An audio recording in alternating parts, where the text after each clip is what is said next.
Now the thing is, you are primarily confined to Air Force runways, isn't it? Or runways in general? As far as runway is concerned, there is nothing like Air Force. Oh, I see.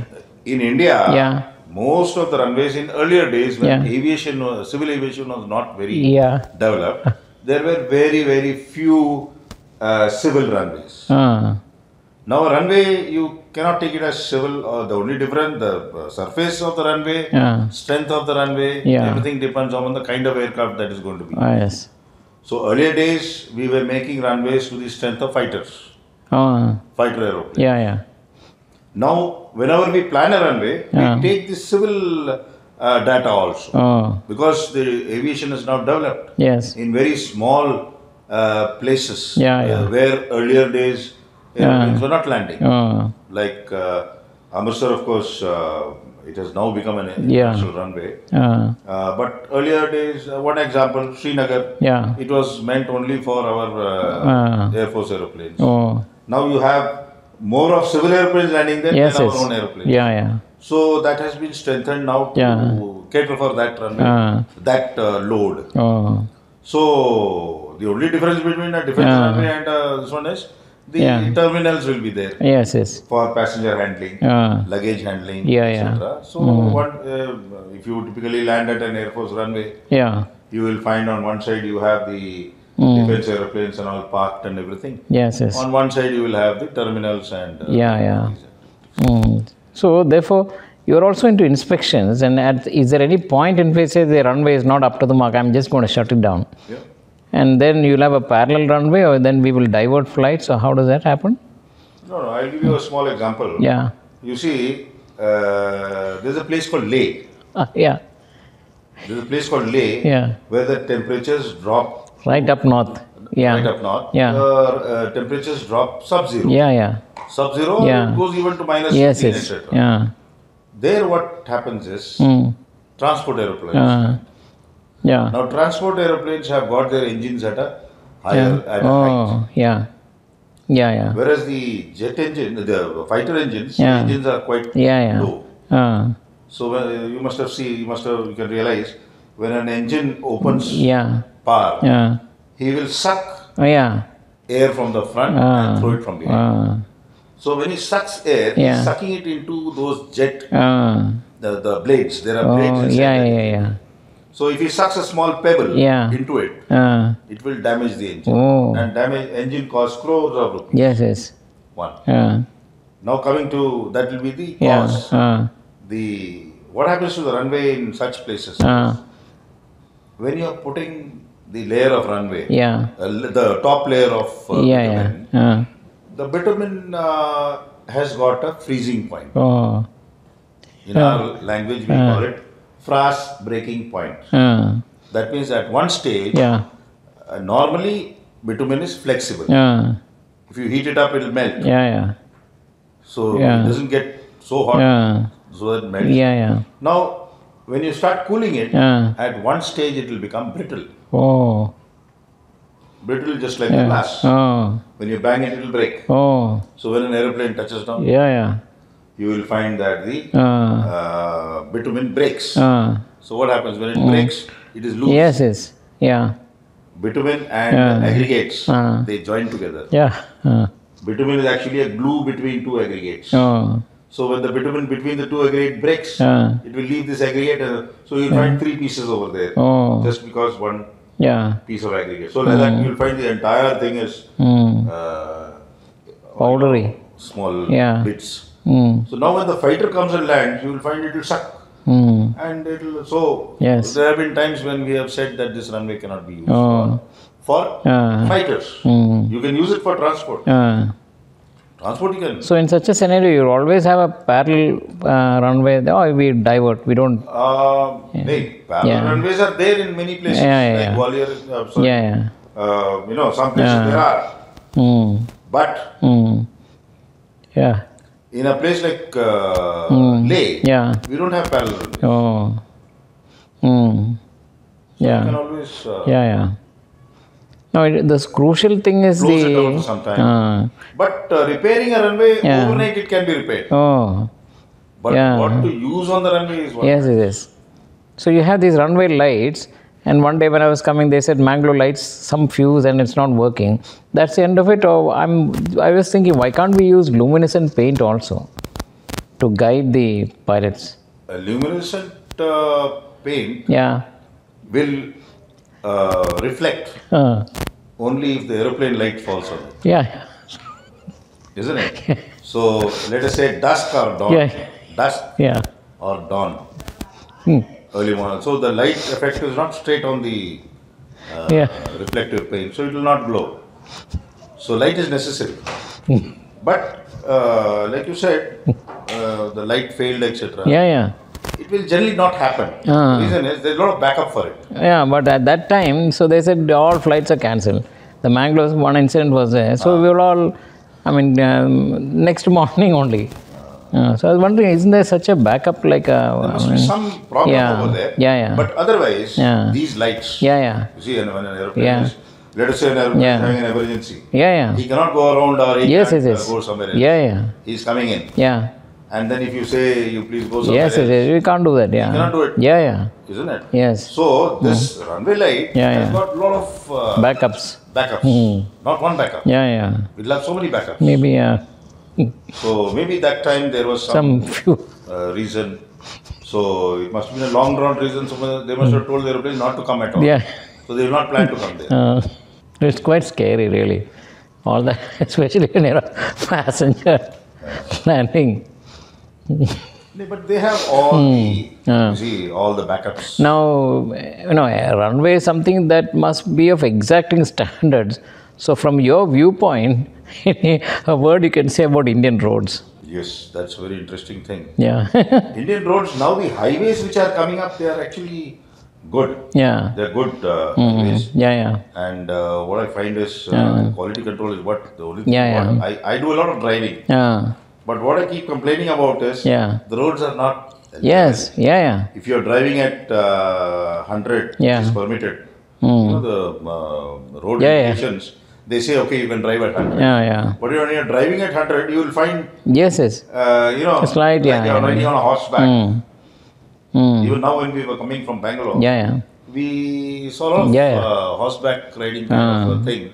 Whereas this you will not find in Germany. Yeah. And our engineers are not less than those people. Yeah, absolutely, yes. So they should be more stricter. Yeah. So isn't it high time, like an ISO certification, roads should have a certification. If not, don't block it, shut it down. Unfortunately, the system, as an individual, I'm speaking openly. I know these are dangerous words, but it's so sad when I pay a road tax. I am entitled to an ISO certified road. Of course. And therefore, I hold the civic community or whoever who is in charge, I hold them responsible. It's so sad. People just take things easy. And how many accidents and uncomfortable driving. It should not happen. If you see that in any of the abroad good developed countries, you can't see that.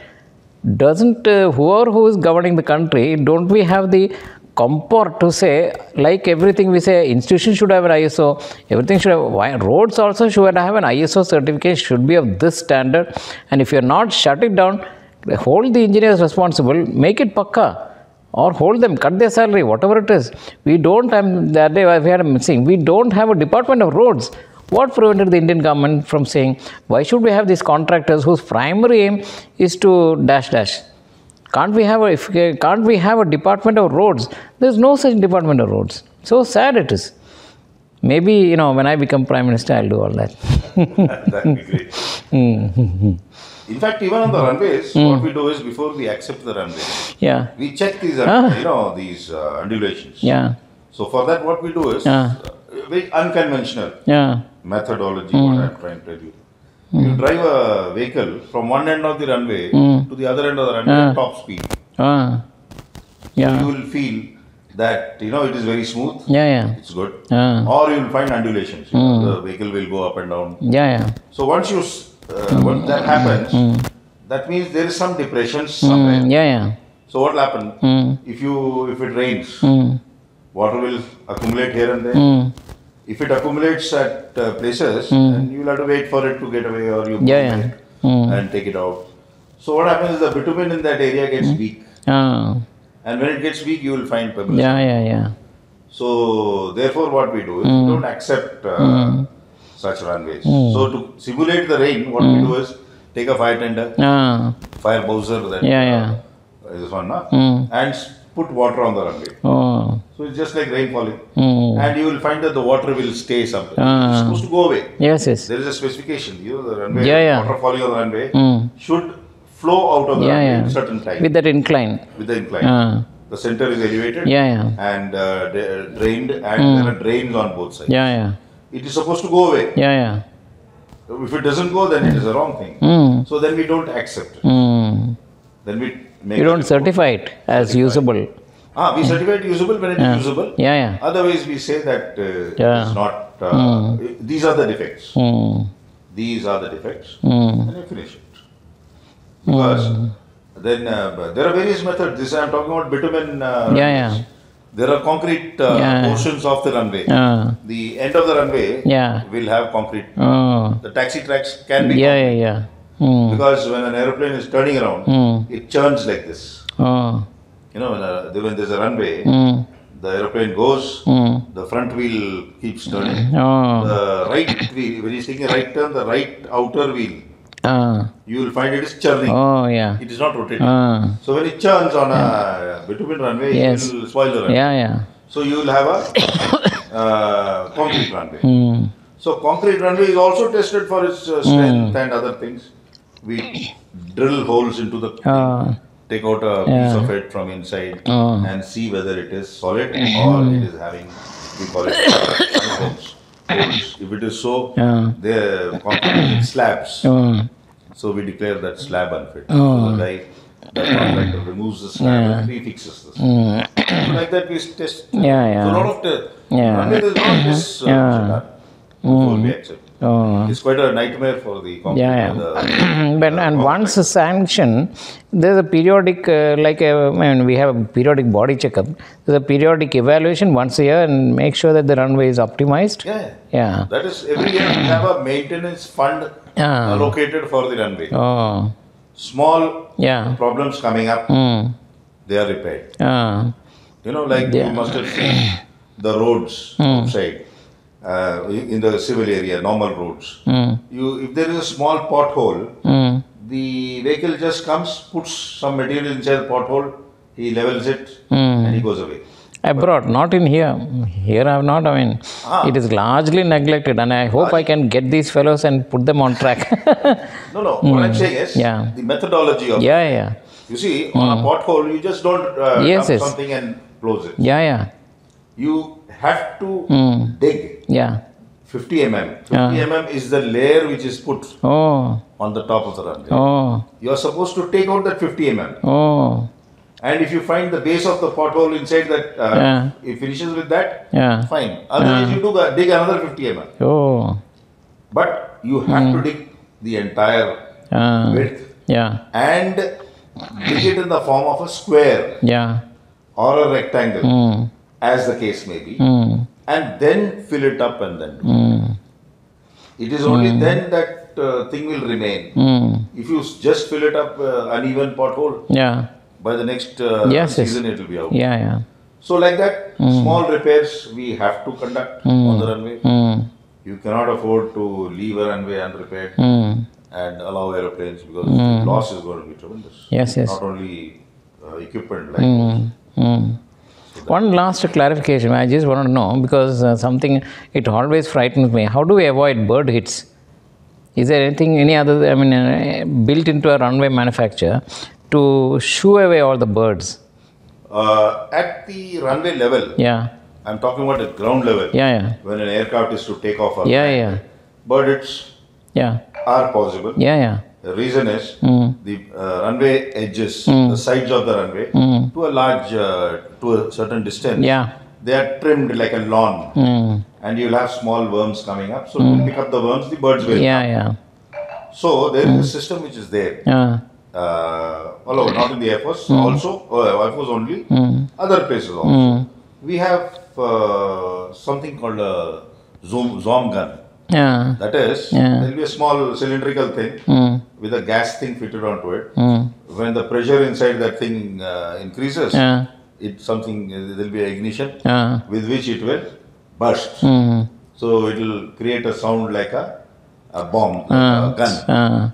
So the birds will generally avoid. Then we have these scarecrows. Then some birds which like eagles and all, no? They are very stubborn fellows. They don't care for all this. So they will come into the thing. So at vantage points, you will have people with guns. The men will. My argument, I mean, like they say, why do a dog have a pointed ears? It allows them to listen to frequencies which we can't hear.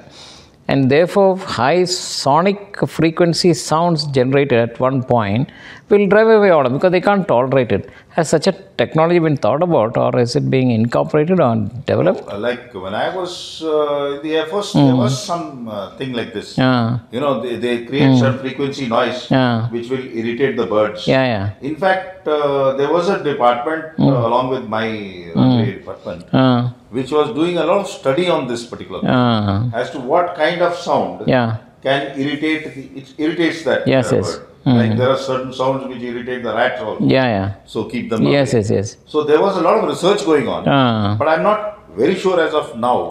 Has anything materialized? Has materialized and put into work. This sound thing, the gun, etc., is the thing which was being followed at that time. But even now it is being followed. But this particular, you know, frequency, high frequency noise sound thing, I may not be able to rely on that. No, because we have a person of non-compromising integrity, because it's a life and, lives are at stake. So airport runways, any runway is maintained to world standards. How I wish at the bottom of my heart that the road contractors in India, across India, I'm talking about the city roads, not the national highways, which are pretty well maintained, but the city roads, there's so much to be done or to be said. And being a taxpayer, I will expect them to be held responsible.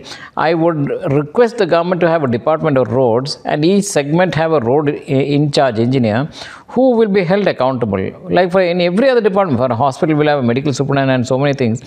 Isn't it high time, if we are hospitals and colleges, we can be going for ISO, roads should have a certain standard. And if it is not of that exacting standard, it should be blocked. Who should be held responsible? The Chief Minister of the state should be held accountable. And the Prime Minister, I should be careful, can't say, oh, roads is out of my purview, it is belonging to the states. No, if you can demonetize the entire country, you can take charge of the entire country roads and make sure. That is what the least that we can expect. When ruthlessly we, of course, the tax is high. As a liberated citizen, I speak my mind because Rabindranath Tagore said, where the mind is without fear and the head is held high. So as a consequence, as a taxpayer, I would expect the roads to be maintained at exacting standards like the airway roads, like sir is in charge, and he makes sure he will not certify unless it is of that caliber. So I hope in shortly that the roads of India will be on par with any of the other developed countries in the world. We've had a wonderful evening with sir, fantastic knowledge. Thank you so much.